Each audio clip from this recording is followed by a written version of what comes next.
And since it's mostly superheroes, this is where I'm going to spend a little time. It's literally been up on the screen, on my screen, the whole time I've been yapping. And this is the fourth or fifth time I've put these episodes up again. I'm of course talking about X-Men 97, Season 2. It's unbelievable. It's peak Marvel is how I'm thinking of this show now. Like, just with everything, just being a Marvel fan, knowing certain characters from many things, and then you go to X-Men 97, they're pushing the bounds of what characters we can bring in and how they play in this universe, along with these major, what I call X-Men storylines. I mean, for the moment, I'm not talking any spoilers. There's 4 episodes out, Season 2, and you should go watch them.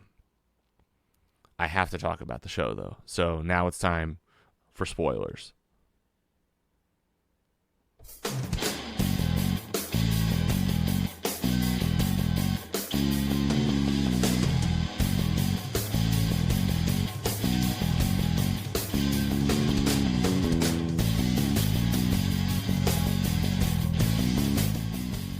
All right. We are talking spoilers for X-Men 97, Season 2. 4 episodes out. The last one was the close of a part 2 episode. So it's the 4th episode. We're talking about Rise of Apocalypse, part 2. Gave that spoiler alert. We're talking about this episode to episode. We're going to have the guys come in here and talk about it more in depth. We're going to do some more recaps like we've done with the first season. Some of that might come out of me today, but today I'm really talking about these episode to episode in kind of the vacuum of my own brain with you guys in the chat, having it up on the screen. So talking full spoilers, 4 episodes in, X-Men 97 Season 2. You've been warned. I've said it too many times. I'm literally watching it right now. Charles, Magneto, in Sabanur, walking into, and Bishop, walking into ship, realizing we're in ship, Apocalypse's ship that they fought in the old series. And this is the birth of Apocalypse. In nutshelling, just big nutshell, the X-Men always created Apocalypse. This is how it always played out. These X-Men in the future that we're watching now in X-Men 97, further in the timeline, get sprinkled through time and create the thing that they have, their biggest nemesis, Apocalypse. The biggest one. It's in the name. It's the most powerful being. It's the first mutant of all time. And now that they're back in time with him, it's like, can we make him a good mutant? Is like Magneto's first plan. Like, what if he was a good guy? And Bishop knows he's not a good guy.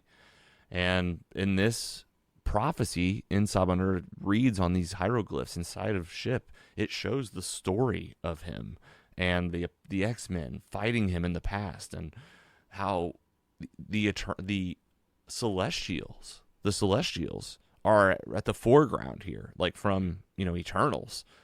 Like, it looks just like and in this ship is like a way for in Sabanur, future Apocalypse, to communicate with these Eternals, and they make Apocalypse like this great power to end the world.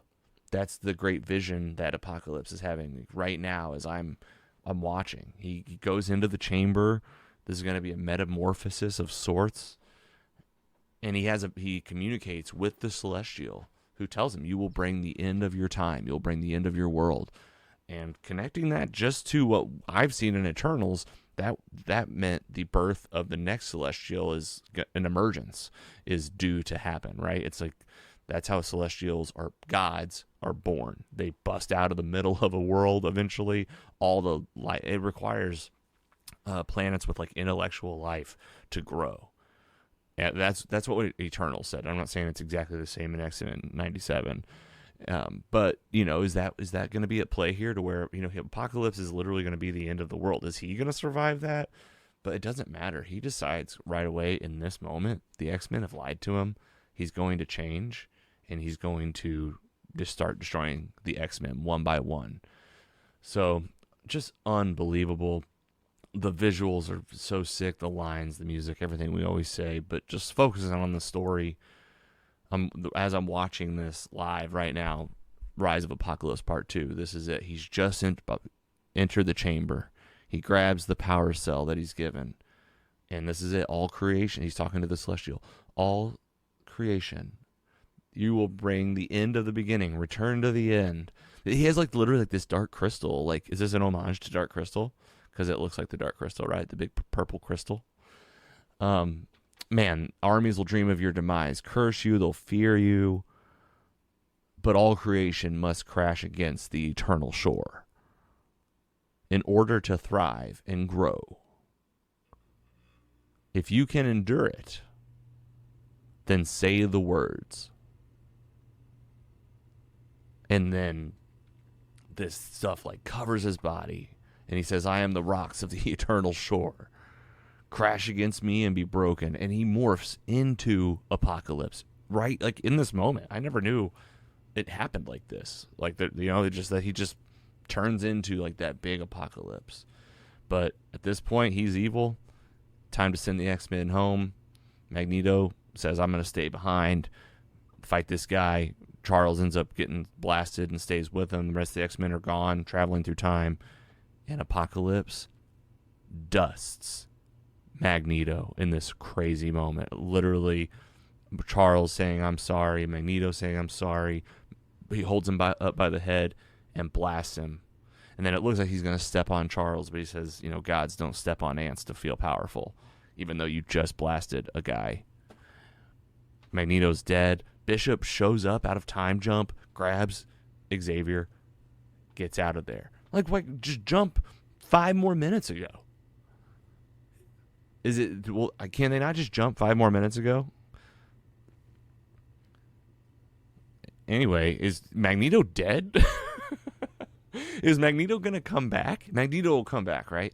Like, and then there's a lot of time travel talk in this thing. If we could make a better future, maybe, Rogue says maybe we could bring Remy back, But I don't know. What we've learned so far in this Rise of Apocalypse 2-parter is you think you're messing with time. And we learned this with Cable and Nathan, young Nathan, who turns into Cable, and Jean and the Summers, Scott, and Mother Ascani. We learned with their story in the first episode and the second episode. You think you're messing with time, but you're just part of the whole grand story.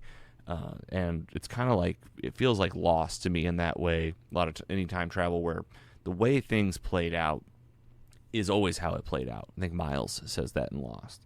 It always happened this way. But now you're there to see it. And you think you have the opportunity to change time. And there's a lot of talk of if the X-Men don't go back, the time will crumble. And wow, here's the big reveal in this episode. All right. The Pharaoh, Rama Tut, has a big scene here where he says, I've been called many names. A conqueror is one of them. And then just to verify our thoughts, this dude says, I'm getting out of Dodge. He goes over to his ship, takes off his Pharaoh hat, puts on Kang the Conqueror. Yeah, that's right. You've probably seen all the memes in one single day. Millions of memes. I don't know if that's really true, but it seemed like millions to me. Obviously, with mostly superheroes, the feed I saw was just that Kang the Conqueror face over and over with some funny ones. I'm just getting out. Any kind of I'm getting out situation, this meme's working. Whatever, that was funny. What's really cool is that Kang the Conqueror is in the X-Men 97 storyline and just hopped in his ship and said, like, only time will tell. And this is just like a thread that they've just opened up where, like, of course we can have a Kang the Conqueror story in this show. I've heard this show could go for like 10 seasons. That Brad Winterbaum and Kevin Feige and all the people. Bo DeMaio, get Bo DeMaio back on the team. I'm a Bo DeMaio fan. Get him back on there. And keep your concept visual artist too, Marvel. Do this right. Keep doing what you're doing with this show. This is the Marvel we want to see, that I want to see. Animation can be every bit, if not better, than the live action. Actually, it might actually be better. So maybe that's time to have that debate. Just sitting here watching live the X-Men 97 episode with Rama Tut jumping in, putting on his Kang hat. Let's see if I can get this. This time is no longer mine to conquer, he says. I got to find another. The girl says, where are you going? And who is this? He says to her, fear not, your destiny starts today. His power can only be challenged by a force that is external. So who is this? I need to look up who his girl is. This right-hand girl. Only time will tell. That was it. Jumps in his ship.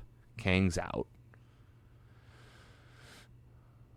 All right, and how's this one? Oh, this has an end credit scene, right? This is going to take us to the end credit scene for X-Men 97 and Season 2, Episode 4, The Rise of Apocalypse Part 2.